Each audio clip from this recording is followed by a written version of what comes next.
everybody. Russ, the Millennial Numismatist here.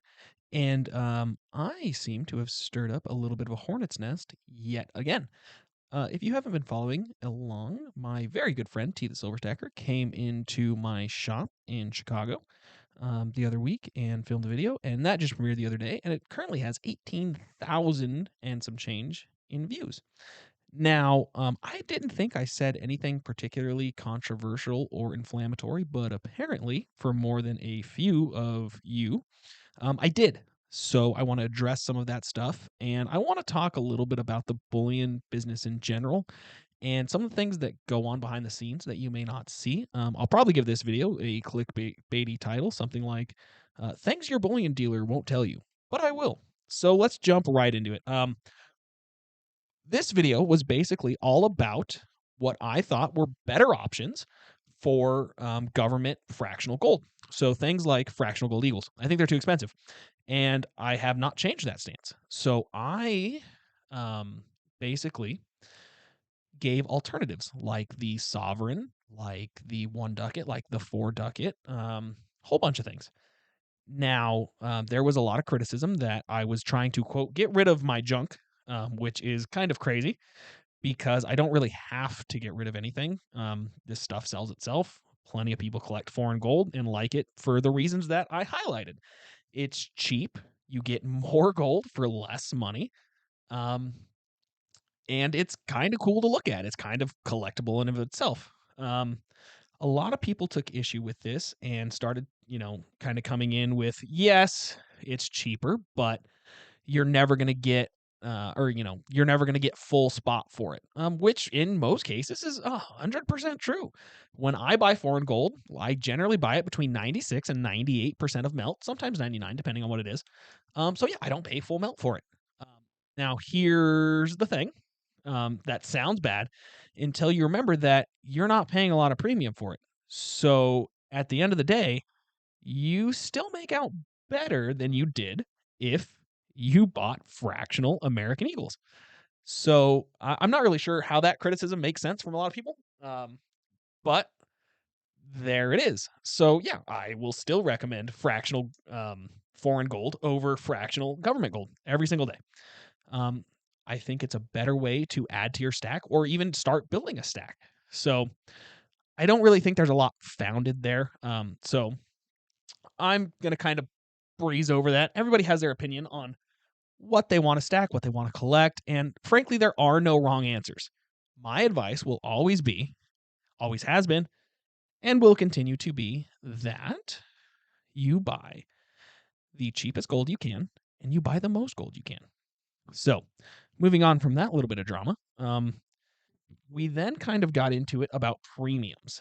Now, let me explain how premiums actually work. So, with premiums, dealers set their premiums based on what distributors are selling product for. My premiums are based on what my replacement cost is. So, for example, right now, between 3 or 4 different distributors, Gold Eagles cost between 3.75% and 4% to buy. So, we're going to stay with a nice round number of about $75 at current spot. Right now, you can walk in my shop and I will gladly sell you Eagles. Back dates for 115, current dates for 120. You guys can do the math. Not making a lot of money per coin. Now you say, yes, aha, you're not making a lot of money per coin, but you are making money. Well, yeah, absolutely. But here's the other thing you need to consider. You walk into my shop and you say, Russ, I want 20 brand new Gold Eagles. Okay, sure. Now here's the rub. You walk out with those 20 Gold Eagles. I now have to replace them. My replacement cost is high. So, yes, when I am able to buy Eagles over the counter, I'm not going to pay a incredibly strong premium for them. I might pay spot for them depending on a lot of things like the market and how many of them I have. Right now, I have a pretty fair amount of Eagles. I don't really need to buy any more in. I don't particularly want to buy any more in. So yeah, I'm going to pay spot for them. Maybe a little bit more. Maybe if you come and you say, hey, Russ, I need a little bit over spot, man. Come on, help me out. All right, fine. I can probably find a little bit of room. But I'm certainly not going to pay you 1, 2, or 3% and make 8% or less. It's just not feasible, guys. So I understand the frustration when you buy a high premium product and you don't get that premium back. But what I want to remind you of is it sounds a little funny, but the word that we're talking about is premium. You, as the consumer, are paying that premium. Me, as the dealer, I'm also paying a premium.